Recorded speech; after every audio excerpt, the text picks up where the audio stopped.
क्या के पाठक मैट्रिक में ही दोबारा टॉप करके दिखा देगा? हम उसको चैलेंज करते हैं। अगर वह दोबारा टॉप करके दिखा देंगे तो सारे शिक्षक परीक्षा देने के लिए तैयार।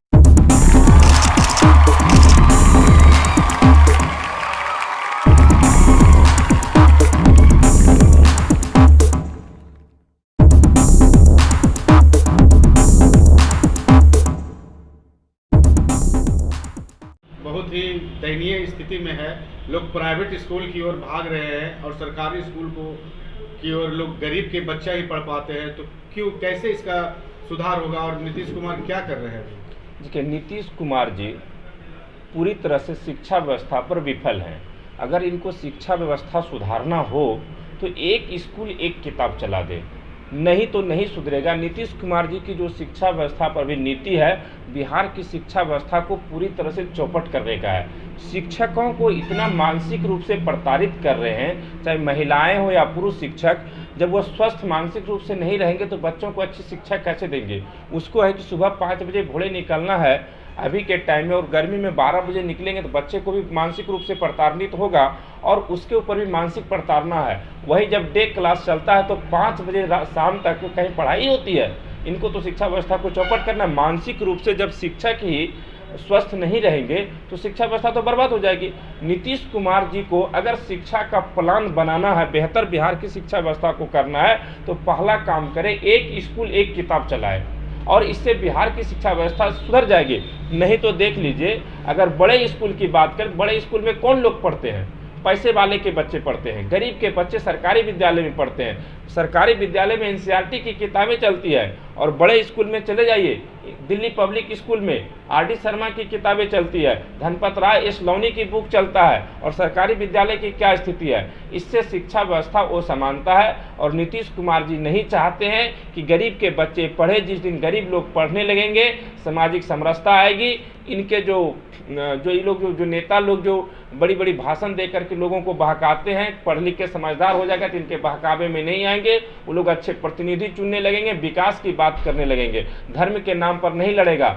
विकास यही ना है, विकास का सबसे मुख्य जड़ है शिक्षा व्यवस्था, और सरकार नहीं चाहती है कि शिक्षा व्यवस्था सुदृढ़ हो। अगर शिक्षा व्यवस्था सुदृढ़ हो जाएगा तो इन लोग का बिजनेस व्यापार नहीं चलेगा। इसलिए शिक्षा व्यवस्था को सुधारना हो, पहला काम सरकार करे, एक स्कूल एक किताब की व्यवस्था करे। अगर यदि वह नहीं सुधारता है तो गरीब विद्यार्थियों के लिए जो सरकारी विद्यालय में पढ़ा हो और जो बड़े दिल्ली पब्लिक स्कूल में पढ़ा हो, माउंट कार्मेल में पढ़ा हो, बड़े स्कूल में पढ़ा हो, उनके लिए अलग कंपटीशन होनी चाहिए। अब कंपटीशन में दोनों को एक तरफ बैठाते हैं, एक ही कोर्स, एक हाई कैटेगरी में बैठाते हैं और उसकी पढ़ाई लोअर कैटेगरी में हुई है, तो कैसे समानता आएगी?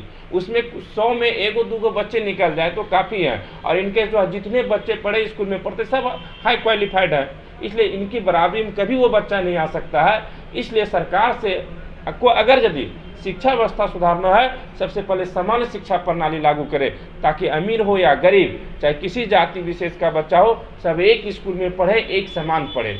आज स्कूल में भी एकलव्य का अंगूठा काटा जा रहा है, ये हालात है, और हम यहाँ से भी आगे बढ़ के बात करना चाहते हैं। यही कारण है कि हमारे समाज के लोग किसी तरह इंटर मैट्रिक करता है तो रेलवे और इंडियन आर्मी में जाते हैं, लेकिन ऊंची शिक्षा में उनको बड़ा वकील बनना हो, जज बनना हो, ब्यूरोक्रेट बनना हो, बड़े पदाधिकारी में ओहदे पर जाना हो, कॉलेज यूनिवर्सिटी में जाना हो, प्रोफेसर बनना हो, तो वहाँ तक वो नहीं जा पा रहे हैं। इसका एक ही कारण है, शिक्षा व्यवस्था में पूरी दोष। अगर एक समान एक शिक्षा प्रणाली लागू हो जाए तो निश्चित रूप से गरीब के लोग आगे बढ़ जाएंगे। नीतीश कुमार जी, बिहार सरकार जो पिछले 18 साल से बिहार की कुर्सी पर बैठा है, ये यहाँ के शिक्षा व्यवस्था को चौपट करने का काम किया है। अब हम आप यहाँ से आगे बढ़ते हैं। अब ये कह रहे हैं के पाठक कि जो है नियोजित शिक्षक परीक्षा दे, अतिथि शिक्षक परीक्षा दे, हेंटेंसर परीक्षा, जो कि 10 साल 15 साल नौकरी कर लिया है, वह अपने सब्जेक्ट को सिर्फ एक सब्जेक्ट पर बैठा हुआ बीपीएससी की एग्जाम कैसे निकालेगा? क्या के पाठक मैट्रिक में ही दोबारा टॉप करके दिखा देगा?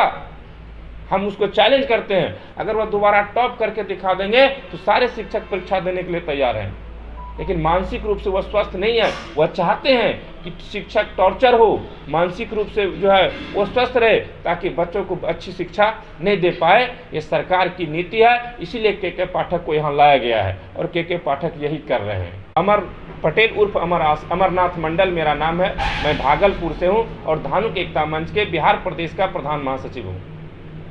शिक्षा के क्षेत्र में भी आप रहे हैं? हाँ, हम 6 साल बिहार सरकार में नौकरी कर चुका हूँ अतिथि शिक्षक के रूप में। अब बताइए, जो लोग 6 साल बिहार सरकार की नौकरी कर सके और उसको एकाएक नौकरी से निकाल दे तो वो कहाँ जाएगा?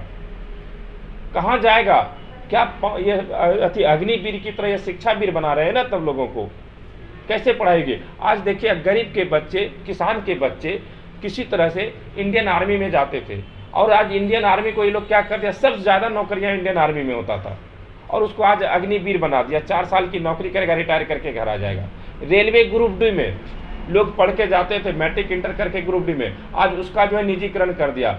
बताइए, किसानों का कैसे, किसान का बच्चा, गरीब मजदूर का बच्चा कैसे आगे बढ़ेगा? आज हालात किसका? ये कौन लोग देश चला रहा है? वही लोग देश चला रहा है जो देश को गुलाम बना रहा है। हमारे देश को हमारे ही लोगों से गद्दारी हो रही है, हमारे लोग ही देश को खोखले कर रहे हैं। हमारे देश को बर्बाद करने में यही लोगों का काम जो है सबसे बड़ा हाथ है। चाहे राज्य सरकार हो या केंद्र की सरकार हो, दोनों देश के विकास में और राज्य के विकास में हर मोर्चे पर विफल है। खासकर शिक्षा के क्षेत्र में पूरी तरह से विफल है। शिक्षा के क्षेत्र नहीं, अगर यदि नीतीश कुमार जी या केंद्र सरकार चाहते हैं कि शिक्षा के क्षेत्र में विकास हो तो हर प्रखंड में नर्सिंग कॉलेज होनी चाहिए, ठीक है। हर अनुमंडल में लड़के युवाओं के लिए एक डिप्लोमा की कॉलेज होने चाहिए, इंजीनियरिंग, मेडिकल। हम आज आगे बात करते हैं कि ये गरीब कैसे पढ़ाएगा? एक MBBS पढ़वाइए तो 1 करोड़ से ज़्यादा खर्चा होता है। क्या कोई किसान का बेटा, मध्यवर्गीय परिवार का बच्चा पढ़ पाएगा? अब इंजीनियरिंग में चले जाइए तो 10 से 15 लाख खर्चा होता है। कितने लोग हमारे समाज में जो इतना पढ़ पाएगा? ये स्थितियां हमारे यहाँ। अब B.Ed कीजिए तो 2 लाख रुपया, सरकारी में उतना सीट नहीं है। D.Led कीजिए 1.5 लाख रुपया, इसके बाद भी C.Tet कीजिए, फिर जो है BPSC परीक्षा पास कीजिए। इतनी परीक्षा होने के बावजूद भी उसके हालात बद से बदतर है। इसलिए सरकार नहीं चाहती है कि निचले तबके के लोग जो है में उसमें समता बंधुता हो और वह बड़े ओहदे पर आए। यह एक बड़ी साजिश चल रही है देश में, देश को फिर से गुलाम बनाने का। और जो एक चीज़ और है कि पहले लोगों को वेतन 40,000 50,000 मिलता था तो अपने बच्चे को अच्छे स्कूल में पढ़ा लेता था। आज अनुबंध ठेके पर बहाली करवा रहा है, 6,000 10,000 रुपया महीने में। बताइए, उसमें कपड़ा खरीदेगा कि पत्नी को कपड़ा देगा कि पेट चलाएगा कि बच्चे को पढ़ाएगा? ये कैसे सुधरेगा? इसलिए सरकार की पूरी रवैया है कि सबसे पहले किसी को बर्बाद करना हो तो वहाँ की शिक्षा व्यवस्था को चौपट कर दो। ये राज्य सरकार और केंद्र सरकार दोनों का यही नीति है। नाम क्या हुआ? मेरा नाम अमरनाथ मंडल उर्फ अमर पटेल।